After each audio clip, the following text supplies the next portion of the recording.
রিমান্ডে জ্বালিয়েছে, জোরে কোন ঠিক কিনা? তার পরিণত ন্যাংট অবস্থায় পার করে দেওয়া হয়েছে। আল্লাহ রাব্বুল আলামিন যেই কথা বলতেছিলাম, মানুষেরা চায় না তার নিজের সম্পত্তি, নিজের জায়গা জমি যা কিছু আছে না কেন, আমার জায়গা জমির বিষয় আমি অন্য কাউকে, আমার ভাইয়ের, আমার এক হাত জায়গা আমার ভিতরে আমার ভাই খাক, ভাইয়ের সাথে ভাই দ্বন্দ্ব মারামারি শুরু হয়ে যায়। কিন্তু একে অপরে যদি বলা হয় এই জায়গায় আওয়ামী লীগ আছে, জামাত আছে, জামাতে ইসলামী আছে, বিএনপি আছে, জাতীয় পার্টি আছে, সবার কাছে যদি বলা হয় ভাইজান আপনার স্থান হলো জাহান্নাম, কেউ কিন্তু বলবে না যে আমি জাহান্নামে যাব। সবার স্থান হলো এক জায়গায়, সবাই বলবে আমি কিন্তু জান্নাতে যাব, জোরে কোন ঠিক কিনা? সবাই যদি জান্নাতে যেতে চায়, জান্নাতের মধ্যেই যদি যেতে চায়, তাহলে জান্নাতের পথ এবং মত যারা অনুসরণ করে তাদের অনুসরণ করা লাগবে কিনা?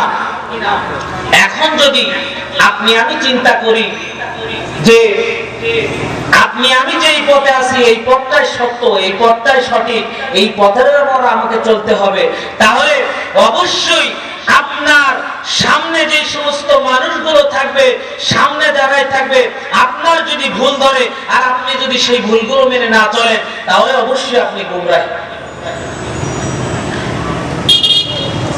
আল্লাহর নবী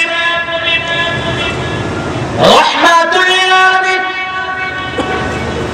সাহাবীদের মধ্যে সর্বপ্রথম যাকে ভালোবেসেছিলেন, যাকে সর্বপ্রথম বলেছিলেন প্রত্যেকটা সাহাবীদেরকে, তার মধ্যে রাসূল সাল্লাল্লাহু আলাইহি সাল্লাম যে সাহাবীকে সবচাইতে ভালোবাসতেন সেই সাহাবীর নামটা কি?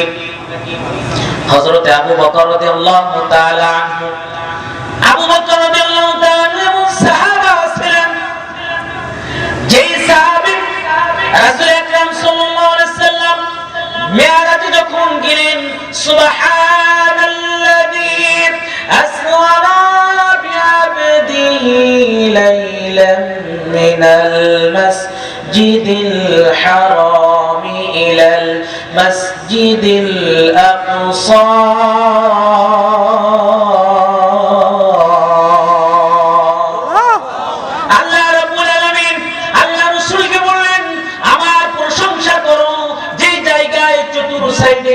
বাইতুল আকসা থেকে বাইতুল মুকাদ্দাস ওই জায়গা থেকে যখন আল্লাহ রাসূল সাল্লাল্লাহু আলাইহি সাল্লাম গমন করলেন মিরাজের রজনীতে, আল্লাহ রাসূল সাল্লাল্লাহু আলাইহি সাল্লামের কাছে যাওয়ার আগে, আল্লাহ তাআলার সাথে সাক্ষাৎ করার আগে আল্লাহর হাবিব সাল্লাল্লাহু আলাইহি সাল্লাম এক জায়গায় যখন গেলেন, হাদিয়া দান প্রদান হয়ে গেল। পৃথিবীর মধ্যে মানুষ যেমন নাকি যদি কোনো বাড়িতে বেড়াইতে যায়, ওই বাড়িতে কিন্তু মিষ্টি নিয়ে যায়, জোরে কোন ঠিক কিনা? আমরা যখন কোন মানুষের বাড়িতে যাতায়াত করি বা দাওয়াতে বাড়ি যাই, তখন তো মিষ্টি হাদিয়া নিয়ে যায়, যায় কিনা? তো ওই সময় রাসূল সাল্লাল্লাহু আলাইহি সাল্লাম আল্লাহ তাআলার কাছে গেছেন, হাদিয়া না নিয়ে গেছেন? হাদিয়া নিয়ে গেছেন। হাদিয়াটা হলো কি?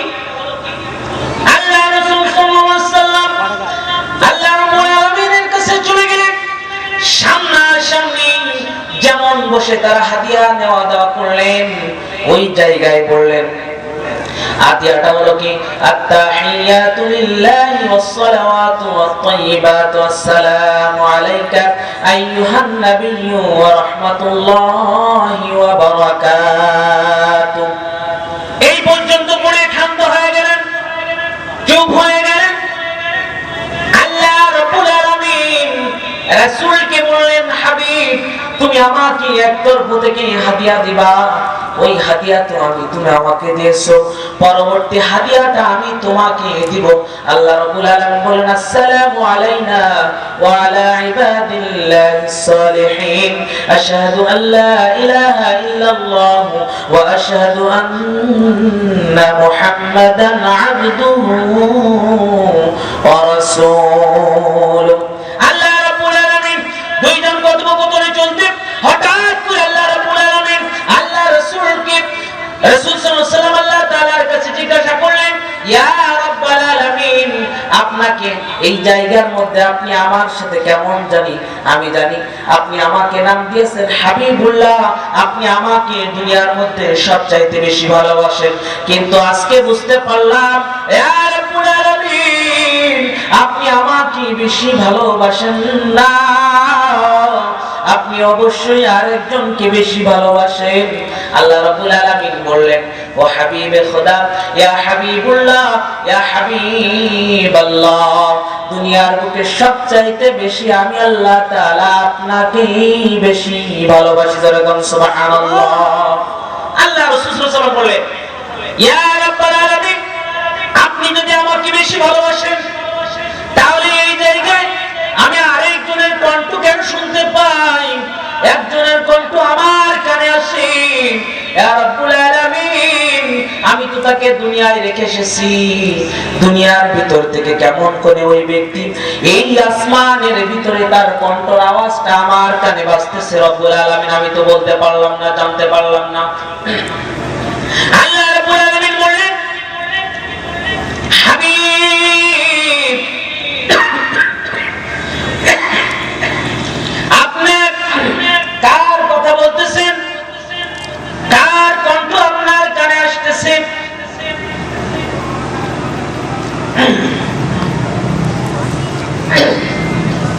আল্লাহ রাব্বুল আলামিন বললেন, হাবিব, কার কণ্ঠটা আপনার কানে বাজে আপনি বলেন, আর যার কণ্ঠ বাজুক না কেন আমি কিন্তু আপনাকে সবচাইতে বেশি ভালোবাসি।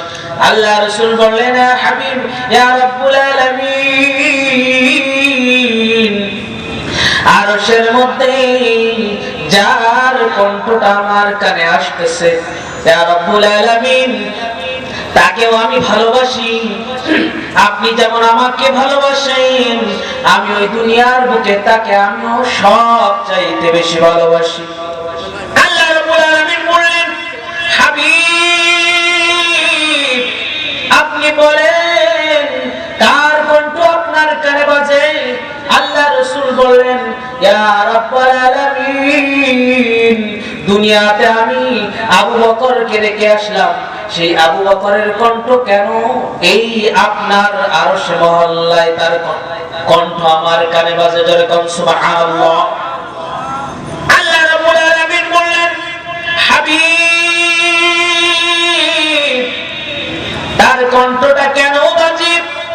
আমি আমার হাবিবকে এত ভালোবাসি, আর আমি আমার হাবিব যাকে ভালোবাসি, আমিও সেই আবু বকরের কণ্ঠ নকল করে আমার এক ফেরেশতাকে আমার কাজের জন্য নিয়োজিত করে রেখেছি, যেন আমি আমার হাবিব যার কণ্ঠ শুনলে খুশি হয়, আমি আল্লাহ তাআলা ওই ফেরেশতার মধ্যে ফেলানোর জন্য সর্বপ্রথম মুনাফিকদের কাজ ছিল ভূমিকা সবচাইতে বড়। যখন ঠিক কিনা? এখন এই সমাজে মুনাফিক আছে না নাই? আপনার বাড়ির পাশে, আপনার ঘরের ভিতরে, আপনার যে মহল্লায় আছেন ওই মহল্লার ভিতরে এখনো পর্যন্ত মুনাফিক আছে। আপনার ভিতরে ঢুকে, আপনার ঘরের ভিতরে ঢুকে কেমন করে আপনার ইসলামকে ধ্বংস করে দেওয়া যায়, ওই মুনাফিকদের কাজ কিয়ামত পর্যন্ত তারা চালিয়ে যাবে। আল্লাহ রাব্বুল আলামিন বলেন, ওমাকারু মাকারাল্লাহ, ওই মুনাফিক কিয়ামত পর্যন্ত মক্করবাজি করবে, আমি হলাম তার চাইতে বড় মক্করবাজি, জীবনেও যে সফলকাম হইতে পারবে না। ইসলামের কথা বলা হয়, ইসলামের কথা কেমন করে বলা হয় আমাদেরকে উপস্থাপন করা হয়েছে। বাংলার জমিনে যেই সমস্ত মানুষের মাথায় টুপি দেয়, এই সমস্ত মানুষেরা তারা ভালো না, তারা হলো রাজাকার, রাজাকারের বাচ্চা। আমি আপনাদেরকে ছোট্ট করে একটা উদাহরণ দিই। আমি তখন কিন্তু মাদ্রাসায় পড়তাম। হঠাৎ করে আমি একদিন আমাদের সামনে করে বাস স্ট্যান্ড থেকে ঢাকার উদ্দেশ্যে রওনা দিচ্ছি। হঠাৎ করে একটা মাইক্রো বাসের ভিতরে বসে দুইটা মানুষ, একটা স্ত্রী আর স্বামীর সাথে দুইটা বাচ্চা আছে, একটা ছেলে আর একটা মেয়ে।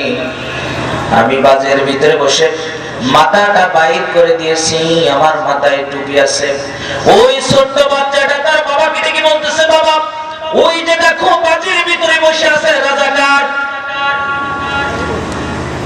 তার মানে বোঝা গেল দাড়ি যার মাথায়, টুপি যার মাথায়, বয়স তার পার্থক্য নয়, 2 বছর হোক মাথায় যদি টুপি দেয়, এমন আমল গেছে, এমন সময় গেছে, ওই ব্যক্তি রাজাকার উপাধি পাইতে বিন্দু পরিমাণ সময় লাগে না। দরকার ঠিক কিনা?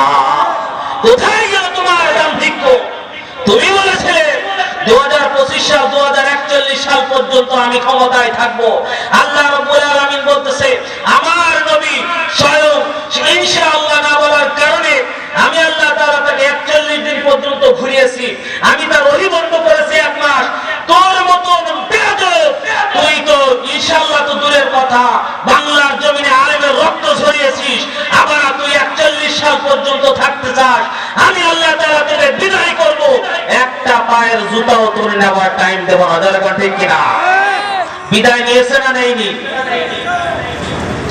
জিল্লতির সাথে না সম্মানের সাথে?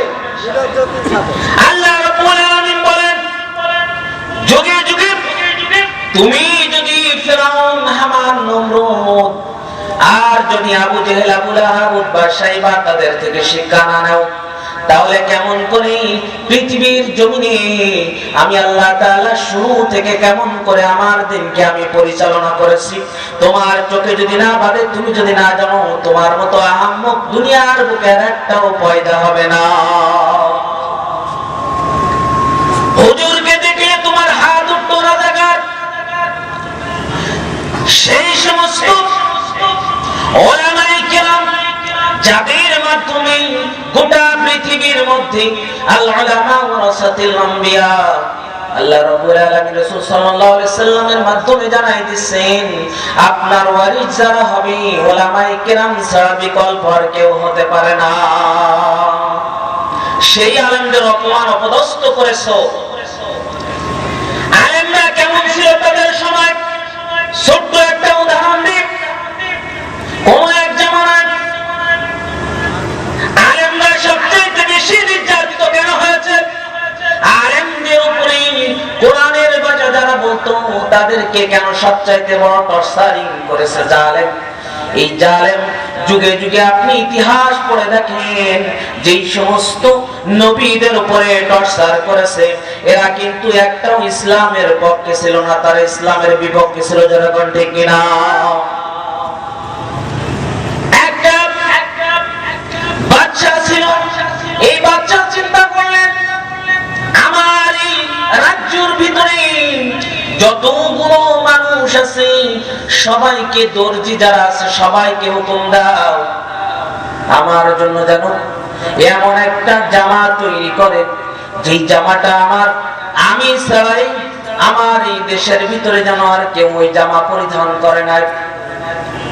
সবাইকে ডাক দিলেন, কেউ এসে রাজার ওই জামা তৈরি করতে পারে না, রাজার জামা তৈরি করতে পারে না। রাজার জামা যখন না তৈরি করতে পারে, রাজা তার হুকুম দেয় যেই দর্জি আমার জামা তৈরি না করতে পারবে তাকে ধরে কতল করে দিয়ে দিবা। প্রত্যেকটা মানুষ তারা কতল হতে লাগলো। ওই জামার এমন একটা সিস্টেম ছিল, যেই ব্যক্তি তুলা তৈরি করত, যেই ব্যক্তি কাপড় তৈরি করত, যেই ব্যক্তি সুতা তৈরি করত, সেই ব্যক্তি আবার জুব্বা জামা তৈরি করত। হঠাৎ করে আস্তে আস্তে সবগুলো দর্জি এক করে তাদের গলায় ফাঁসি দেওয়া হয়ে গেল। সবাইকে যখন লটকানো শুরু করে দিল, এমন পর্যায়ে একটা মানুষ চিন্তা করলেন এই রাজা যদি এমন ভাবে প্রত্যেকটা মানুষকে, যদি প্রত্যেকটা দর্জিকে যদি গলায় দড়ি দিতে দিতে ফাঁসি দিতে মেরে ফেলে, তাহলে তো এই পুরো রাজ্য সবার ভিতরে কোনো দর্জি থাকবে না, সবাই তো মরে যাবে।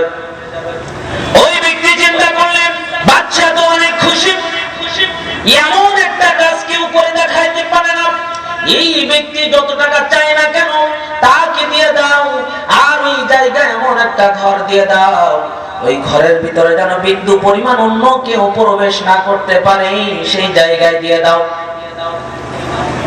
ওই বেচারা ওই ঘরের ভিতরে খায় আর ঘুমায়, আর যে টাকাগুলো নেয় এই টাকাগুলো যেই সমস্ত পরিবারদেরকে ফাঁসি দেওয়া ছিল, যাদেরকে গলায় ফাঁসি দিয়ে রশি দিয়ে ঝুলিয়ে ঝুলিয়ে মারা হয়েছিল। হক কথা বলার কারণে, সত্যি কথা বলার কারণে তারা বলেছিল আপনার জামা তো তৈরি করতে পারবো না, এমন কোন জিনিস নেই সেই জিনিস দিয়ে আপনার জামা তৈরি করবো, এটা সম্ভব না। এই হক কথা কেন বলেছিল? তার জন্য এই জালেম বাদশা তাদেরকে গলায় দড়ি দিয়ে মেরেছিল। ওই ব্যক্তি চিন্তা করলেন, আমি মাসে মাসে যেই বেতনগুলো নিচ্ছি, যে টাকাগুলো নিচ্ছি, ওই টাকাগুলো নিয়ে ওই সমস্ত পরিবারদেরকে দেখভাল করা শুরু করে দিল। বা রাজা চিন্তা করলেন, ও ভাই, আমার আর কয়টা দিন আমার এই জামা তৈরি করে সময় লাগবে। ওই ব্যক্তি বললেন, রাজা মশাই, আপনার জামা তো অবশ্যই তৈরি করে দিব, আমাকে 6টা মাস সময় দেন। প্রত্যেকদিন গোডাউনের ভিতরে যাই, আস্তে আস্তে করে কোনো কিছু করে না। কোনো কিছু না করার কারণে পরবর্তীতে একদিন হঠাৎ করে রাজাকে বলল, রাজা মশাই, এই জামা এবার তৈরি হয়ে গেছে, আপনি এই রাজ্যের যতগুলো মানুষ আছে সকলকে আপনি খবর দেন, আপনার জামা পরানো হবে। যেই জামাটা পৃথিবীর অন্য কোনো বাদশাকে গায়ে দেওয়া হয় নাই, সেই জামা আপনাকে গায়ে দেওয়ানো হবে। বাদশা চিন্তা করলেন, এত সুন্দর জামা, সবাইকে ডাক দিলেন, ঢোক ডাল পিটিয়ে যখন সবাইকে সামনে আনলেন, আনার পরে ওই ব্যক্তি বাদশাকে বলতেছেন, বাদশা, আমার এই জামা তো তৈরি করলাম, কিন্তু এই জামাটা এমন একটা জামার খাসিয়াত আছে, এই জামাটা যেই ব্যক্তি গায়ে দিবে সেই ব্যক্তি তো গায়ে দিবে ঠিক আছে, কিন্তু যার জন্মের সমস্যা আছে সেই ব্যক্তি আমার জামা দেখতে পাবে না। রাজা মশাই চিন্তা করলেন, এত দামি টাকা দিয়ে জামা তৈরি করেছে, আর এই জামা এত শক্ত, না জানি হইতে পারে এতদিন যাবত আমার জামাটা তৈরি করেছেন, আবার ওই দর্জি শর্ত দিয়েছে, রাজা মশাই জামা আপনার গায়ে দিয়ে দেব, কিন্তু আপনার এই জামাটা গায়ে দেওয়ার ফলে এই আপনার রাজ্যে যতগুলো মানুষ আছে এদের মধ্যে যেই মানুষগুলো যাওরা, যাদের জন্মের ঠিক নেই, তারা কিন্তু আপনার জামা দেখতে পাবে না। রাজা মশাই চিন্তা করলেন, এত টাকা খরচ করে জামা তৈরি করেছে, এই জামা তো অবশ্যই কোনো না কোনো ফ্যাসিলিটি আছে, এই জামা তো অবশ্যই দাম। কারণ কি, এই জামার মর্ম যদি না হয় তাহলে এত টাকা খরচ করে কি লাভ? এইরকম দর্জি তো আমার দরকার। রাজা মশাইকে ডাকা হলো, রাজ্যের সামনে রাজাকে দাঁড় করে দেওয়া হলো। ওই ব্যক্তি বড় একটা বাক্স 3-4 জনকে নিয়ে, 5-10 জনকে নিয়ে ধরে সামনে নিয়ে আসলেন। রাজা মশাইকে বললেন, রাজা মশাই, আপনি আপনার সবগুলো জামা কাপড় খুলে ফেলেন। রাজা মশাই জামা কাপড় খোলা শুরু করে দিলেন, ডান্না উঁচু করলেন, জামা টামা কোনো কিছু না, আন্দাজে দর্জি রাজা মশাইকে বললেন, এই দেখেন জামা। রাজা মশাই চিন্তা করলেন, আমার চোখে তো জামা দেখি না, কিন্তু ওই ব্যক্তি বলতেছে জামা, এখন তো জামার শর্ত দিয়েছে, যদি ওই জামাটা আমি চোখে না দেখি তাহলে তো আমি তো জারস, আমার তো জন্মের ঠিক নেই, এখন কি করা যাবে? জামা না থাকলেও ক্ষতি হবে কি, জামা আছে, নাই তো আমার রাজ্যের সবগুলো, আমার বাম্মা এমন একটা, আমার মা এমন একটা কাজ করেছে যে আমার জন্মের ঠিক নেই, এটা সবার সামনে ঢালাও ভাবে হয়ে যাবে। এই জন্য আমাকে জামা নাও দেখলে কি বলতে হবে, জামা আছে। রাজা মশাই বললেন, আচ্ছা ঠিক আছে, আমি তো জামা দেখতে পাচ্ছি। রাজা মশাইকে বলা হলো, আপনার জামা কাপড় প্যান্ট যা আছে সবকিছু খোলেন, কারণ কি আমার এই জামা গায়ে দিলে আপনার অন্য কোন জিনিসপত্র আপনার গায়ে দেওয়া থাকবে না। রাজা মশাই সবগুলো খুললেন, পরিপূর্ণ উলাঙ্গ হয়ে গেলেন। ওই ব্যক্তি আস্তে আস্তে বলতেছে, আপনি হাত দেন রাজা মশাই, হাত দিচ্ছে রাজা মশাই, যেভাবে বলতেছে রাজা মশাই, কারণ কি, যদি আমি না বলি যে আমি জামাই দেখতে পাচ্ছি তাহলে তো আমি তো জারজ হয়ে গেলাম। দর্জি বলতেছে, রাজা মশাই, এই সবার সামনে এতগুলো যে মানুষ, সবগুলো মানুষ তো আপনার সামনে আসেনি। অতএব আপনি এই কয়টা মানুষকে আপনার জামা দেখাবেন? আপনাকে এখন উটের পিঠে উঠে গোটা রাজ্য ভ্রমণ করতে হবে, আর সবাইকে আপনার জামা দেখাইতে হবে। রাজা মশাই চিন্তা করলেন, হয়তো আমার জামা ঠিক আছে, আমার জামা দেয় আছে, আমার জামা মনে হয় আমি তো জারস, আমার জন্মের ঠিক নেই, কিন্তু আমি জামা দেখতে পাচ্ছি না। কিন্তু যে সকল মানুষগুলো আছে সবাই তো জন্মের দোষ নেই, হয়তো সবার জামা, হয়তো আমার গায়ে জামা দেখতে পাচ্ছে, অতএব আমি আমার মতন উঠে যাই। উনি রাজদরবারে আবু বকরের কণ্ঠ যেন আমার কানে বাজায়, আমিও তেমন খুশি হয়ে যাই। সুবহানাল্লাহ। আল্লাহর হাবিব সাল্লাল্লাহু আলাইহি সাল্লাম সেই আবু বকর রাদিয়াল্লাহু তাআলা আনহু মানুষের দ্বারা যখন উনি ইসলামের কথা, দ্বীনের কথা পৌঁছে দিয়েছেন, জানিয়ে দিয়েছেন, ওনাকেও কষ্ট দেওয়া হয়েছে। আল্লাহর হাবিব সাল্লাল্লাহু আলাইহি সাল্লাম আবু বকরকে বললেন, আবু বকর, তুমি যে দিন ধর্ম গ্রহণ করলে, আমার মুহাম্মদ আমার এই কালেমা পড়ার সাথে সাথে ওই ব্যক্তি কিন্তু আর গনি থাকতে পারে না, ফকির হয়ে যায়। কারণ কি? আমার যে দিন, আমার যে ধর্ম, এটা হলো মানুষের দ্বারে দ্বারে, মানুষের কাছে কাছে। অবশ্যই পৌঁছাতে গেলে তোমার জান মাল সব কিছু আল্লাহর রাস্তায় দিতে হবে। আবু বকর রাদিয়াল্লাহু তাআলা আনহু বললেন, ইয়া রাসূলুল্লাহ, অবশ্যই আমার সব কিছু আমি আল্লাহর দ্বীনের জন্য সব কিছু কুরবান করতে রাজি আছি। লিল্লাহি তাকবীর, আল্লাহু আকবার। আল্লাহ রাব্বুল আলামিন এই জন্য যেই কথা বলতেছিলাম যে আমরা সকলে আল্লাহ তাআলার যেই গোলাম, আল্লাহ রাব্বুল আলামিন আমাদের মেহমানগুলো সকলে এসে গেছে। আমরা আমাদের মেহমানদের মুখ থেকে মূল্যবান আলোচনা শুনবো। আল্লাহ রাব্বুল আলামিন দ্বীনের কথা বলতে গিয়ে যদি কেউ চোখ রাঙায়, সেই চোখ রাঙার ভয় দিলে কি আমরা পিছপা হব? আরো কি সামনে অগ্রসর হব কিনা? হযরত ওমর ফারুক রাদিয়াল্লাহু তাআলা আনহু, ওমর ফারুক কেন উপাধি দেওয়া হয়েছিল? যেই জায়গায় কাফেররা বলেছিল ওমর রাদিয়াল্লাহু তাআলা আনহু যখন দ্বীনের দাওয়াত দেওয়ার জন্য রাস্তায় বাইর হলেন, সকলেই কাফেররা ধরলেন, ওমর, আমরা তো চেয়েছিলাম যে আজকে দিন তুমি ধ্বংস করে দিয়ে মুহাম্মাদের কল্লা সাল্লাল্লাহু আলাইহি সাল্লামের কল্লা নিয়ে আসবা, কিন্তু সেই কথা বিপরীত হয়ে গেল। ওমর ফারুক রাদিয়াল্লাহু তাআলা আনহু যখন আল্লাহর রাসূল সাল্লাল্লাহু আলাইহি সাল্লাম 3 থেকে 4 জন 5 জন 10 জন সাহাবীদেরকে নিয়ে রাস্তায় বাইর হতে পারে না, দ্বীনের দাওয়াত দিতে পারে না, হাবিবে খোদা বলে মানুষের দরজায় দাওয়াত দিয়ে বেড়ায়, ওমর ফারুক রাদিয়াল্লাহু তাআলা আনহু বললেন, এক হাতে নাঙ্গা তরবারি, আরেক হাত দিয়ে রাসূল সাল্লাল্লাহু আলাইহি সাল্লামের হাত মোবারক ধরলেন।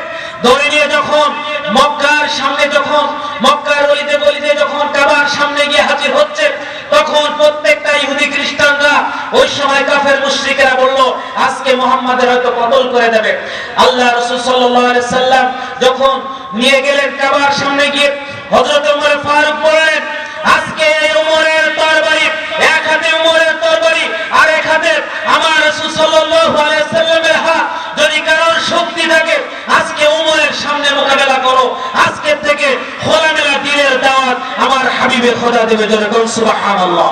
এইজন্য এই দ্বীনের দাওয়াত দিতে গেলে বিন্দু পরিমাণ পিছপা হওয়া যাবে না, কোনো ভয় নেই, ডর নেই। ইসলামের কথা বলতে গিয়ে মার খেতেই হবে। এইজন্য আল্লাহ রাব্বুল আলামিন আমাদের সকলকে দ্বীনের পথে চলার তৌফিক দান করুক। সকলে বলে আমিন। ওয়া আখিরু দাওয়ানা আনিল হামদুলিল্লাহি রাব্বিল আলামিন। আসসালামু আলাইকুম ওয়া রাহমাতুল্লাহি ওয়া বারাকাতুহু। আলহামদুলিল্লাহ, সম্মানিত উপস্থিতি, আপনারা অত্যন্ত গুরুত্বপূর্ণ আলোচনা শুনছিলেন। আটুলা ইউনিয়নের তরুণ উদীয়মান বক্তা